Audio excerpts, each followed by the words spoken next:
पूरे 4 तोले के हैं ये सोने के कंगन। ऐसा करता हूँ इनको छुपा लेता हूँ, रास्ते में बहुत चोर चके होंगे। सुना तूने, पूरे 4 तोले के कंगन है इस बुढ़े के पास। हाँ यार, मेरा भी जी ललचा गया है, अब इस बुढ़े को मुर्गा बनाते हैं। हाँ जी बाबा जी, कितनी देर है बस को? बेटा मैं भी बस के इंतजार में यहाँ पर बैठा हूँ। भाई मैं एक मिनट बस का पता करके आता हूँ। अच्छा ठीक है। वैसे बाबा जी आप किधर जा रहे हैं? बेटा मैं शहर जा रहा हूँ। वाह क्या इत्तेफाक है बाबा जी, हम भी शहर ही जा रहे हैं। भाई मैं अड्डे से अभी पता करके आया हूँ, बस 3 घंटे लेट है। शिट यार, बाबा जी आपने भी शहर ही जाना है ना? ऐसा करता है तीनों इकट्ठे चले जाते हैं, गपशप भी हो जाएगी और टाइम भी बचत हो जाएगी। निकल जाते हैं, अभी रास्ते में कुछ चीज़ ही मिल जाएगी। चलो ठीक है बेटा, वैसे मैंने भी शहर ही जाना है, चलो साथ में चलते हैं। चलो ठीक है अंकल। यार इतनी देर हो गई चलते चलते, लेकिन अभी तक कोई चीज़ नहीं मिली। यार थोड़ा सा आगे चलते हैं, कोई ना कोई चीज मिल ही जाएगी। यार इतना सारा सफर कर लिया, अभी तक कोई रिक्शे वाला नहीं मिला। कोई नहीं बाबा जी, थोड़ा सा और आगे चलते हैं, कोई ना कोई मिल ही जाएगा। वैसे बाबा जी आप शहर करने क्या जा रहे हैं? मैं ये सोने के कंगन बेचने जा रहा हूँ। वैसे बाबा जी ये सोना असली है या नकली? कम से कम 4 तोले का तो होगा। अरे मौलवी साहब कोई कहानी सुना दो, सफर भी आसानी से गुजर जाएगा। बेटा जी आप ही कोई कहानी सुना दो। अच्छा बाबा जी मैं कहानी सुना देता हूँ, लेकिन पहले मेरी बात सुनो। अगर आपने मेरी उस कहानी को झूठा बोल दिया ना, तो ये सोने के कंगन आप मुझे दे देंगे। बोलो मंजूर है? मुझे पहले ही मौलवी साहब क्या सोच रहे हो आप? कुछ नहीं, तुम बस अपनी कहानी शुरू करो। अच्छा ठीक है, तब फिर सुनो मौलवी साहब।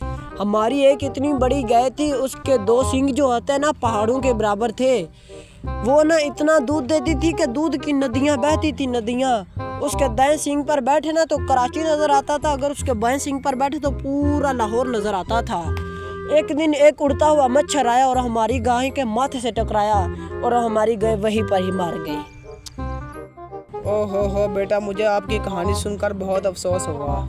बहुत शातिर बुड्ढा है, कमीना मेरी इतनी झूठ को भी झूठ नहीं बोला। अच्छा अंकल जी अब आप कोई कहानी सुनाए।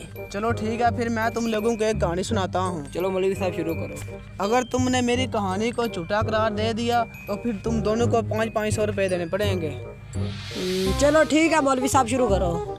मेरी शादी ही वाले दिन मेरे बाप ने मुझे एक घोड़ा गिफ्ट किया। थोड़े ही दिन बाद उस मेरे घोड़े की और किसी और के घोड़े की लड़ाई हो गई आपस में, और उस लड़ाई में मेरे घोड़े के सर के ऊपर एक जख्म बन गया। और थोड़े ही दिनों बाद बारिश हुई। उस बारिश की वजह से मेरे घोड़े के सर के ऊपर एक बड़ा सा कपास का पौधा उग गया। उस पौधे से मेरे सारे गोदाम भर चुके थे, और उस कपास से हमने 2 कपड़े तैयार किए, एक नीला और दूसरा ब्लैक। मुझे तो ये लगता है कि ये दोनों कपड़े वही हैं। अब जल्दी से मेरे दोनों कपड़े उतार दो। अरे नहीं अंकल जी, ये तो अगर इसे बोला कि यह झूठ है तो ये हमारे कपड़े भी उतरवा लेगा। इसे 500 रुपये ही दे देते हैं। चलो ठीक है अंकल जी, ये ले मेरा 500 और ये लो मेरा 500।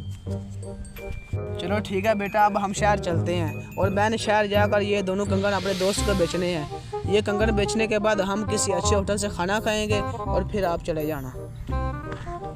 ऐसा करते हैं, इसको कंगन बेचने देते हैं। जैसे ये कंगन बेचेगा इससे सारे पैसे हथियार लेंगे। ठीक है? हाँ यार बात तो ठीक है। किसी तरीके ले लेंगे इससे पैसे। बेटा तुम 1 मिनट यहीं पर ठहरो, मैं अपने दोस्त को कंगन बेच कर आता हूँ। चलो ठीक है अंकल, हम यहीं पर ठहरते हैं, आप चले जाएं। अस्सलाम वालेकुम भाईजान। वालेकुम सलाम। भाईजान मैं अपने ये 2 कामें बेचना चाहता हूँ, क्या आप खरीदना चाहेंगे?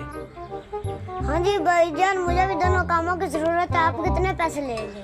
बेटा 1 मिनट ठहरो। भाईजान एक को बेचूं या दोनों को बेचूं? अंकल जी ऐसा करें, दोनों को ही बेचना, फिर एक को किधर रखेंगे? सुन लिया क्या कह रहे हैं, दोनों को खरीद लो। ठीक है, पैसे बताओ कितने? भाईजान सुन लिया वो लोग क्या कह रहे हैं? जी भाई सुन लिया, ये लो अपना 8000। यार आज उस बुढ़े से अच्छा सा खाना खाएंगे। ओ भाईजान चलो, बहुत सारे काम करने वाले पड़े हैं। और कौन से काम, कौन हो तुम? ओ भाईजान जो वो बुढ़ा नहीं है, वो आप लोगों को 8000 में बेच गया। चलो मेरे साथ नखरे मत करो।